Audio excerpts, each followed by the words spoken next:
नमस्कार, मी सुवर्णा. बुलेटिनमध्ये स्वागत. दुपारच्या 100 बातम्यांना आपण सुरुवात करतो आहोत.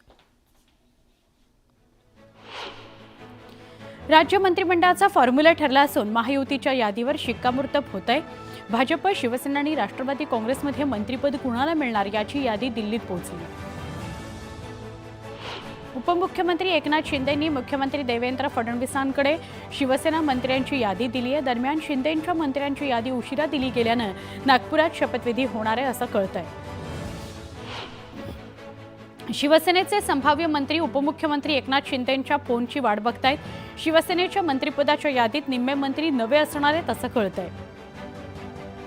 राज्य मंत्रिमंडळ विस्तारात शिवसेनेकडून सर्वाधिक नव्या चेहऱ्यांना पसंती देण्यात आली आहे अशी माहिती सूत्रांनी दिली आहे. शिवसेनेच्या यादीत अनेक ज्येष्ठ माजी मंत्र्यांना नारळ देण्यात आल्याचं समजतंय.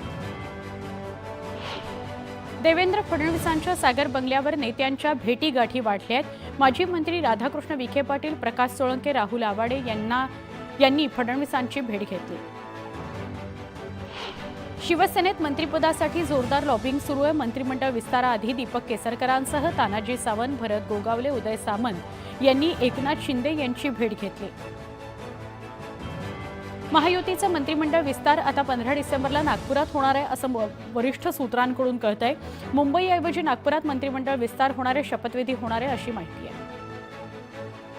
नागपुरामध्ये मंत्रिमंडळाचा विस्तार उद्या होणार आहे स्पष्ट झाले. न्यूज 18 लोकमतला ही माहिती मिळाली आहे. यातच आता मुख्यमंत्री देवेंद्र फडणवीस स्वतः संभाव्य मंत्र्यांना आज दिवसभरात फोन करणार आहेत आणि उद्याच्या शपथविधीसाठी निमंत्रित करणार आहेत असं कळतंय.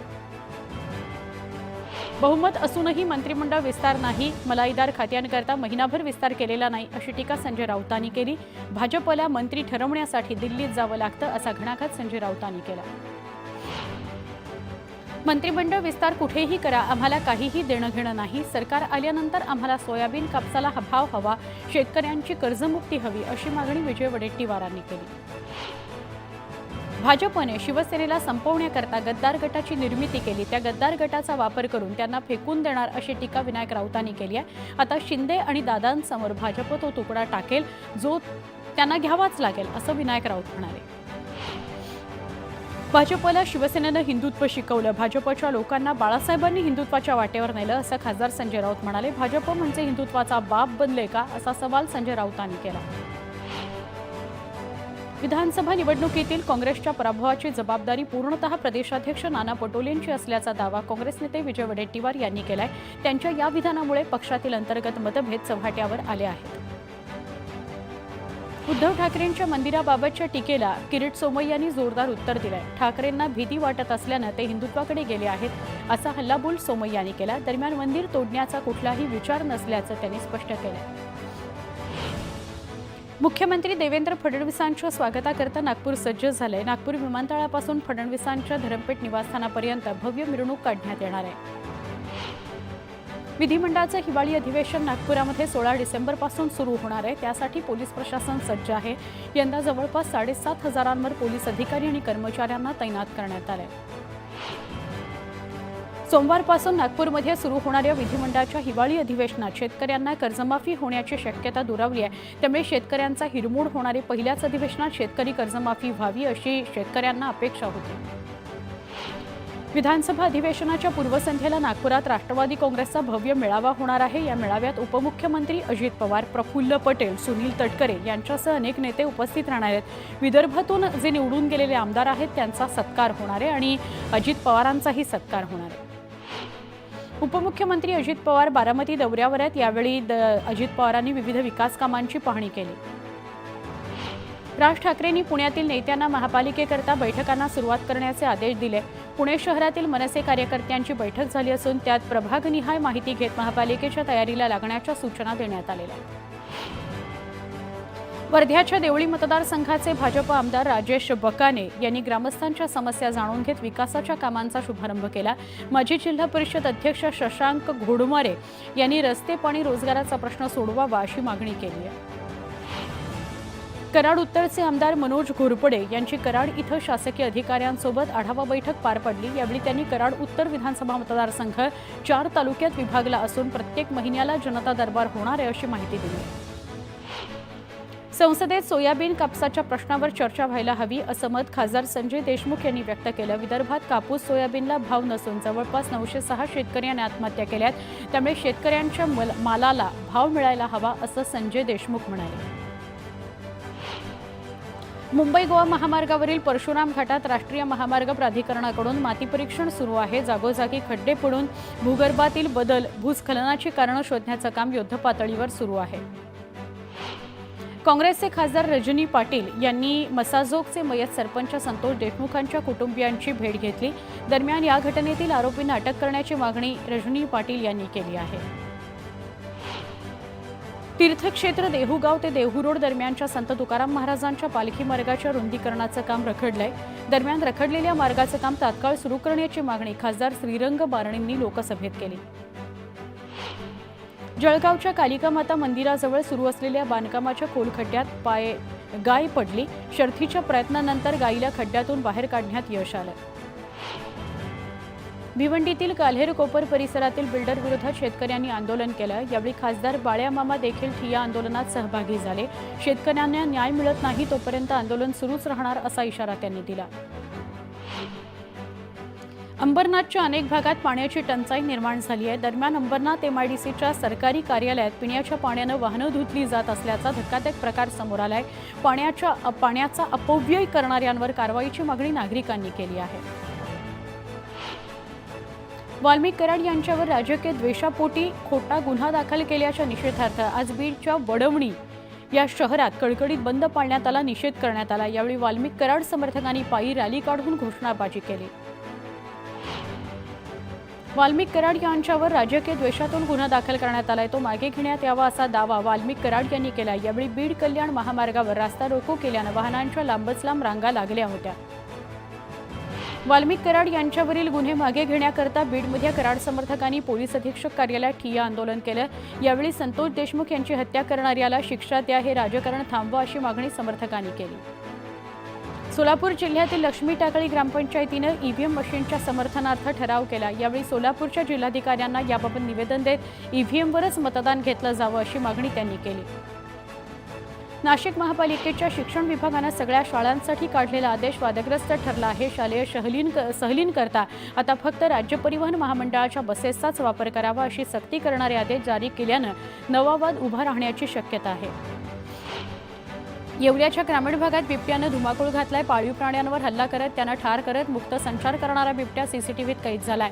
तर नागरिकांना अंकाई किल्ल्यातही बिबट्याचं दर्शन झाल्यानं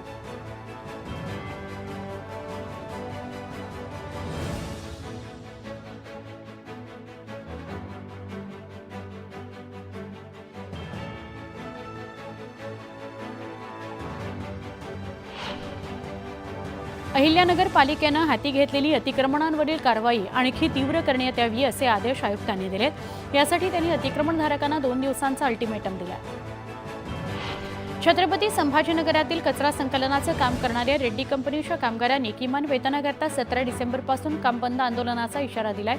यावेळी झालेल्या बैठकीत कर्मचाऱ्यांनी भंगार विकू नये असे आदेश दिले. राज्यभरातील रेशन दुकानांमध्ये धान्य वितरण रखडलंय. E-POS या मशीन सुरळीत चालत नसल्याने धान्य वाटपात अडथळा निर्माण झालाय. चिपळूण तालुक्यातील खोपी पिंपळवाडी या धरणाच्या कामाला आता गती मिळाली आहे. 1985 सालापासून हे धरण रखडलेलं होतं. मात्र आता या धरणाच्या सुशोभीकरणापासून ते CCTV लावण्यापर्यंत सगळ्या कामांना गती देण्यात आलेली आहे. अहिल्यानगरमध्ये पोलीस दलातील कर्मचाऱ्यांची बदली होऊनही कर्मचाऱ्यांना कार्यमुक्त न करता संलग्न करण्यात आलं. मात्र आता अशा बदली कर्मचाऱ्यांना 2 दिवसात कार्यमुक्त न केल्यास शिस्तभंगाची कारवाई करण्याचा इशारा देण्यात आलाय. वर्ध्याच्या आर्वी तालुक्यातील खरांगणामध्ये संत काळे महाराज यांच्या पुण्यतिथी सोहळ्यानिमित्त विविध धार्मिक कार्यक्रम घेण्यात आले. मंदिरातून निघालेली पालखी, भजनी मंडळ, घोडा, वाजंत्री यासह गावातून प्रदक्षिणा घालत मंदिरात पोहोचली. लोणी गावात 3 दिवस चालणाऱ्या ग्रामदैवत म्हसोबा महाराज यात्रेला उत्सवाच्या वातावरणात सुरुवात झाली. भाजपचे माजी खासदार डॉ. सुजय विखे पाटील आणि जिल्हा परिषद माजी अध्यक्षा शालिनी विखे पाटील यांच्या हस्ते म्हसोबा महाराजांचा अभिषेक तसंच महाआरती पार पडली. बोदवड तालुक्यातील लोणवाडी ते शिरसाळा मारुती इथं दरवर्षीप्रमाणेच पायीवारीचं प्रस्थान करण्यात आलं. तसंच भाविकांची मोठ्या संख्येने गर्दी झाली. कॉटन कॉर्पोरेशन ऑफ इंडियानं कापसाकरता हमीभाव जाहीर केला. यात 7,500 रुपये दरानं CCIच्या केंद्रावर कापसाची विक्री होते. मात्र दुसरीकडे शेतकऱ्यांना भाव मिळत नसल्यानं खासगी जिनिंगकडे पाठ फिरवली गेली आणि जिनिंग व्यवसायही संकटात सापडला. धुळे बाजार समितीत आवक वाढल्यानं पालेभाज्यांच्या दरात घसरण झाली. दरम्यान अपेक्षित दर मिळत नसल्याने भाजीपाला उत्पादक शेतकरी संकटात सापडला. वाशिममध्ये तुरीच्या दरात 3,000 रुपयांची घसरण झाली. तुरीचे दर 12,000 रुपये प्रति क्विंटलवरून 9,000 रुपयांवर आले आहेत. दरम्यान दर घसरल्याने शेतकरी चिंतातूर आहे.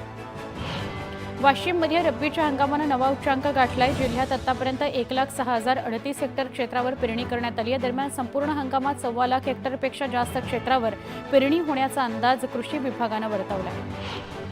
धाराशिव भूम तालुक्यातील गावातील शेतकऱ्यांनी महावितरणच्या कार्यालयात जाऊन चांगलाच गोंधळ घातला. महावितरणनं वीज पुरवठा खंडित करण्याचा कोणताही टाइम टेबल ठेवला नाहीये. शेतकऱ्यांना शेतातील पिकं जगवण्याकरता त्यामुळे मोठ्या अडचणी येत आहेत. सोलापूरच्या कृषी उत्पन्न बाजार समितीत कांद्याच्या दरात घसरण झाली. प्रति किलो 75 रुपयांवर असलेले कांद्याचे दर 21 रुपयांनी कमी झाले, 54 रुपयांवर आले. जम्मू काश्मीरमध्ये लासल गावातील कांद्यापाठोपाठ आता मक्याचीही आवक करण्यात येते. 2,600 टन मका घेऊन 42 वॅगनची रेल्वे बारी ब्राह्मणीला रवाना झाली. धाराशिव जिल्ह्यातील कौडगाव हे द्राक्षाकरता प्रसिद्ध आहे. मात्र द्राक्षाला अपेक्षित फळ नसल्यामुळे आणि ढगाळ वातावरणामुळे द्राक्ष पिकावर रोगाचा प्रादुर्भाव झाला. यामुळे द्राक्ष उत्पादक शेतकरी अडचणीत आले. मनमाडसह नाशिक जिल्ह्यातील बाजार समित्यांमध्ये किरकोळ बाजारात मेथी, कोथिंबीर, शेपूला कवडीवर भाव येतोय. लसूणचे भाव देखील 500 रुपयांवरून 150 रुपयांवर आले. ग्राहकांना दिलासा मिळाला. द्राक्ष पंढरी म्हणून ओळख असलेल्या नाशिक जिल्ह्यात गेल्या 4 ते 5 वर्षांपासून द्राक्ष लागवड क्षेत्र कमी होत आहे. त्यामुळे राज्यातील सुमारे 50,000 एकरावरील द्राक्ष लागवड कमी झाली आहे. शासकीय धान खरेदी केंद्रावर धानाची विक्री करण्याकरता ऑनलाईन नोंदणी करणं आवश्यक आहे. नोंदणी करण्याची मुदत 31 डिसेंबरपर्यंत वाढवण्यात आली. गोंदियात आतापर्यंत 1,17,913 शेतकऱ्यांनी नोंदणी केली. पिसे विद्युत उपकेंद्रातील मुख्य ट्रान्सफॉर्मरमध्ये बिघाड झाल्यानं 20 पंपांपैकी 6 पंप बंद झाले. त्यामुळे 2 दिवस भिवंडीत आणि ठाण्यात 15% पाणी कपात करण्यात येणार आहे. मुंबई पालिका घनकचरा व्यवस्थापनावर आता कर लावण्याच्या तयारीत असल्याची माहिती मिळते. पालिका घनकचऱ्याकरता वेगळा कर आकारत नव्हती. मात्र पालिकेच्या उत्पन्नात घट झाल्यानं येत्या आर्थिक वर्षापासून हा कर लावला जाण्याची शक्यता आहे. आज दत्त जयंती निमित्तानं पंढरपुरातील चंद्रभागा तीरावरील प्राचीन दत्त मंदिरात भाविकांनी मोठी गर्दी केली. दत्त मंदिरात लघु रुद्राभिषेक, महाआरतीसह विविध पूजांनी जयंती साजरी करण्यात आली. मुंबई पुणे एक्सप्रेसवे लगत असलेल्या सोमाटणे फाटा इथल्या गुरुदेव दत्त मंदिरात रंगीबेरंगी फुलांची सजावट तसंच विद्युत रोषणाई करण्यात आली. मंदिरात पहाटेपासूनच अभिषेक महापूजा सुरू असून संध्याकाळी दत्त जन्माचा पाळणा होणार आहे. दत्त जयंतीनिमित्त शिर्डीच्या साई मंदिरात उत्साह बघायला मिळतोय. साई समाधी मंदिरासह मंदिर परिसराला आकर्षक फुलांची सजावट करण्यात आली. यावेळी साईबाबांच्या दर्शनाला भाविकांनी मोठी गर्दी केली. दत्त जयंतीनिमित्त शेकडोंच्या संख्येनं पायी पालख्या घेऊन साई भक्त शिर्डीत दाखल झाले. साई नगरीत भाविकांची अलोट गर्दी झाली. साई नामाच्या गजरानं शिर्डी नगरी दुमदुमून गेली. जळगावातील जुनी खेडी परिसरात मंदिरावर श्री दत्त जयंतीनिमित्त दर्शनाकरता पहाटेपासूनच भाविकांनी मोठ्या प्रमाणात गर्दी केली. यावेळी मंदिराच्या गाभाऱ्याला आणि सभा मंडपाला फुलांची आकर्षक सजावट करण्यात आली. दत्त जयंतीनिमित्तानं कुडाळमधील श्री क्षेत्र माणगाव इथं दत्त मंदिरात दत्त जन्मोत्सव साजरा केला जातो. यावेळी दत्त नामाचा अखंड जयघोष होतो. भडगाव इथल्या श्री स्वामी समर्थ सेवा केंद्रात श्री दत्त जयंतीनिमित्त अखंड पारायण करण्यात आलं. यावेळी यज्ञ सप्ताह देखील संपन्न होतो. यावेळी 300 सेवेकऱ्यांनी सहभाग घेतला. खेड तालुक्यातील दत्त मंदिरात अखंड हरिनाम सप्ताह सोहळा संपन्न होतोय. विठुनामाचा गजर करत टाळमृदुंगाच्या साथीत कीर्तनगारांच्या कीर्तन सेवेचं आयोजन करण्यात आलं. सप्ताह सोहळ्याला वारकऱ्यांनी मोठी गर्दी केली. शिवसेना ठाकरे गटाचे खासदार राजाभाऊ वाजे यांनी दिल्लीच्या महाराष्ट्र सदनात वृक्ष लावून पर्यावरणपूरक वाढदिवस साजरा केला. दरम्यान संसदेत शेतकऱ्यांच्या समस्यावर प्रश्न मांडणारे अशी प्रतिक्रिया त्यांनी दिली. बुलडाण्यामध्ये आरोग्य विभागाच्या विशेष पथकानं गर्भलिंग निदान करताना रंगेहात पकडलं. दरम्यान औषध गर्भलिंग निदानाचं साहित्य जप्त करण्यात आलं. या प्रकरणी डॉक्टरवर कारवाई करण्यात आली. बीड शहरात जुन्या भांडणाची कुरापत काढून एकावर गोळीबार करण्यात आला. या घटनेतील जखमींवर उपचार सुरू आहेत. प्रकरणाची पोलिसांनी गंभीर दखल घेतली आहे. आरोपीला अटक केली आहे तर पुढील तपासाकरता विशेष पथक नेमलं आहे. कानपूरमध्ये हिंदू संघटनांकडून निदर्शनं करण्यात आली। यावेळी बांगलादेशात हिंदूंवर होत असलेल्या अत्याचाराच्या घटनांचा निषेध करण्यात आला। पंजाब आणि हरियाणातील शेतकरी आज पुन्हा दिल्लीकडे कूच करणार आहेत। आपल्या विविध मागण्यांकरता 101 शेतकऱ्यांचा गट दिल्लीच्या दिशेने रवाना होईल। पार्श्वभूमीवर पोलीस प्रशासन चोख बंदोबस्तात आहे। दिल्लीत थंडीच्या लाटेचा इशारा देण्यात आलाय। किमान तापमान 4 अंशांपर्यंत पोहोचू शकतं असा अंदाज आहे। या पार्श्वभूमीवर नागरिकांना काळजी घेण्याचं आवाहन करण्यात आलंय। तमिळनाडूत पावसानं कहर केलाय। मुसळधार पावसामुळे अनेक भागात रस्ते पाण्याखाली गेले। तिरुचिरापल्लीमध्ये मुसळधार पावसामुळे जनजीवन विस्कळीत झालं। उत्तर प्रदेशच्या फतेहपूरमध्ये कुख्यात गँगस्टर मनोज कुमार विरोधात मोठी कारवाई करण्यात आली आहे। पोलिसांनी त्याची 2.5 कोटींची संपत्ती जप्त केली आहे।